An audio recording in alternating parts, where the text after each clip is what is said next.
Actually, my students, tinuturuan ko pa nga sila kung paano gumamit ng ChatGPT. Why? These are tools, and these tools are there for us to use. But of course, sabi nga ni Uncle Ben,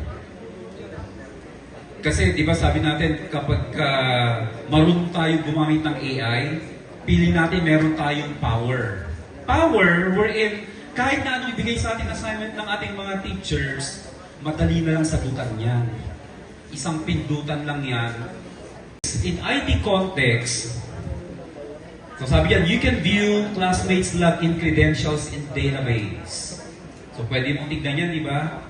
Let's say, pumunta ka sa registrar, gusto mong, you want to take a snoop on the enrollment, for example. So kikita mo doon, ipapakita ni registrar mga participants na gagamitin, pati yung data ng kanilang friends. So violation yun, unethical yun. Ano pa?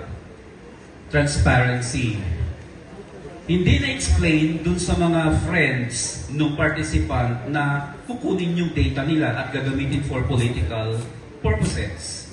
Pangatlo, data privacy.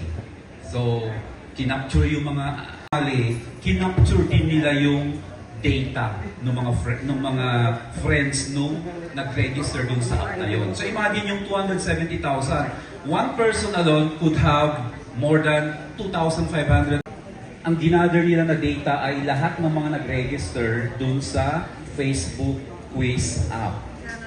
So, how many registered in the